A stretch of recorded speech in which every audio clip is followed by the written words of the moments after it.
എറണാകുളം രൂപതയുടെ നാഥനാകേണ്ട വ്യക്തിയാണ് bishop Joseph Mar Pamplany. ഇതേ പാംപ്ലാനി സഭാവിശ്വാസികളോട് കാട്ടിക്കൊടുക്കുന്ന അനീതികൾ ഒന്നല്ല നിരവധിയാണ്. എറണാകുളത്തെ എല്ലാ പള്ളികളിലും എല്ലാ കുർബാനയ്ക്കും അത് എന്ത് അഭിമുഖമായാലും അതിന് വചനപീഠം ഉപയോഗിക്കണമെന്ന സമവായം ഉണ്ടാക്കിയിട്ട് അത് നടപ്പാക്കിയതില്ല. പാംപ്ലാനിയുടെ വികാരി ജനറൽമാർ പള്ളികളിൽ വചനപീഠം ഉപയോഗിക്കാതെ കുർബാന ചൊല്ലുന്നത് പാംപ്ലാനിയുടെ നിർദ്ദേശപ്രകാരം തന്നെയാണ്.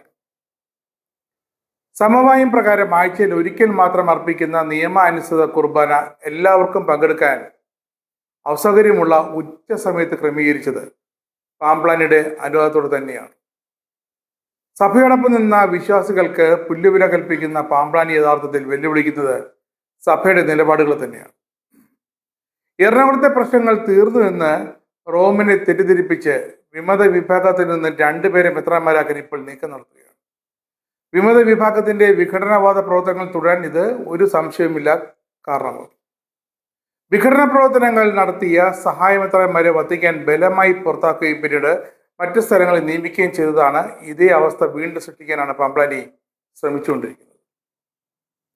പരിശുദ്ധ കുർബാനയെ ബോധപൂർവം അവഹേളിക്കുകയും കുർബാന ചൊല്ലിക്കൊണ്ടിരുന്ന വൈദികനെ ആക്രമിക്കുകയും ചെയ്ത റിലേ സമര കുർബാന ചൊല്ലിയ വിമത വൈദികരെയും അവരെ ചൊല്ലാടിക്കാരെയും ഉന്നത സ്ഥാനങ്ങളിൽ പിടിച്ചിരുത്തി ആദരിക്കുകയും ചെയ്യുന്ന ഒരു മെത്രാൻ.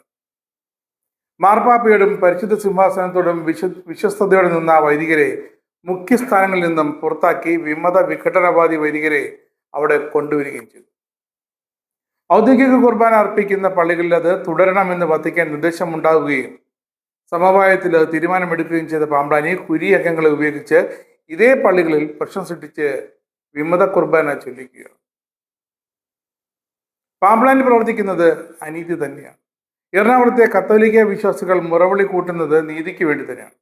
താങ്കൾക്ക് എത്ര കാലം നീതിയെ ഇങ്ങനെ കൊല്ലാക്കൊല്ല ചെയ്യാൻ സാധിക്കുമെന്നാണ് ഇപ്പോൾ വിശ്വാസികൾ ബിഷപ്പ് പാംപ്ലാനിയോട് ചോദിക്കുന്നത്.